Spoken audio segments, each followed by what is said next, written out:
All right. We are back with part 2 of the sounds and movements in labor. Last week we talked about movements that are beneficial in labor and on the various different reasons for that. This week we're going to talk about what sounds are typical at each stage of labor. And so you can kind of watch this video and then when you're in your own labor, be able to kind of tease out which stage of labor you might be in based on the sounds that you're making. One thing I do want to mention about the sounds of labor before we get started is that it's so very important to actually focus on the pitch of your sounds. And you might think that that sounds crazy, like a silly detail to focus on when you're in labor and dealing with contractions, but it will help you immensely. Generally, as a general rule, the higher pitch your sounds as you're in labor, the less control you have. So the less well you are coping. So you're kind of in the freak out zone when you're up here.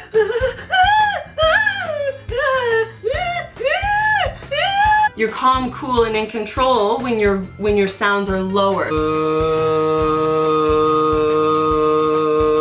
You want the nice, deep, lower tones because they are harder to make. You need to focus on them more. So anything you can give your brain to focus on to detract from the contractions will benefit you so much. Now, as a bit of a disclaimer here, Ina May Gaskin says that same sounds that get a baby in should be about the same sounds that get the baby out.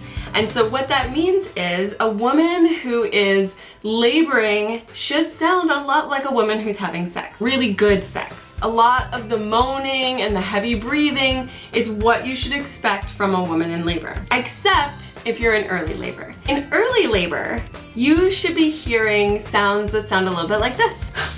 There's another contraction. Think. There's another contraction. They're regulating. Honey, come home. I'm in labor. I know, I've had 3 contractions. And oh, I'm having another one now. That's a 4th contraction. I'm in labor. I'm totally in labor. Yeah, it's not so bad. It's not so bad. So actually in early labor, there is pretty much no sounds. You don't really need to overly cope with contractions as much. You can kind of talk through them. You can kind of do things, you know, bake cookies or do a project or, you know, even grocery shop through your contractions. They're very manageable, they're very easy, but they're regulating and they're picking up intensity, and so that is your early labor. Now, when you're switching over into active labor, that is where the sounds start to become very helpful. So a woman who is in active labor, anywhere between 4 and 7 centimeters or so, should sound a little bit like this.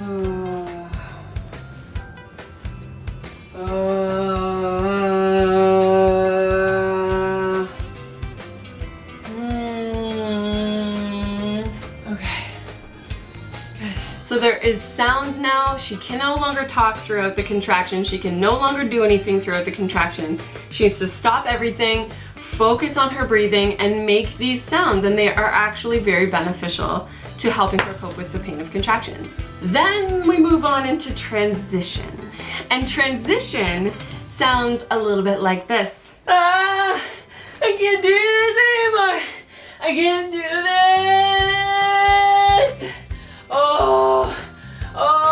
Oh, it's over, thank God. Oh, it's over. Ooh. And it is not fun, but the thing is with transition, your body is basically taking over at that point. That's what we like to call labor land, and it sounds a little bit like this.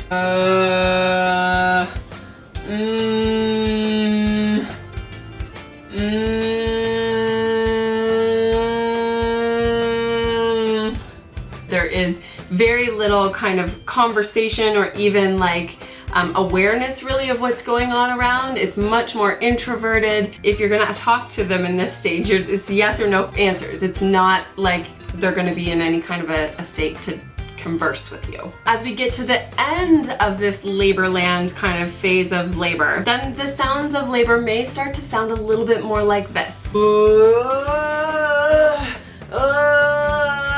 Those little grunty noises that you're making are kind of telling you that you are approaching full dilation. Sometimes the body tries to get you to do those little grunts early, even before you're fully dilated, to help apply that baby's head a little bit more to help it to dilate that extra little bit. Definitely don't overdo it with the pushing, but if you are getting that urge, the little grunts are very, very satisfying. And then once you get to 10 centimeters, you're in the pushing phase. And that is different for everyone. The sounds of the pushing phase aren't as important because you know you're fully dilated, you know you're pushing in that phase, so whatever sounds that you make are totally up to you. So that's it, guys. That's all I have to share with you about the sounds of labor, what each phase of labor sounds like. I hope you enjoyed that video as well.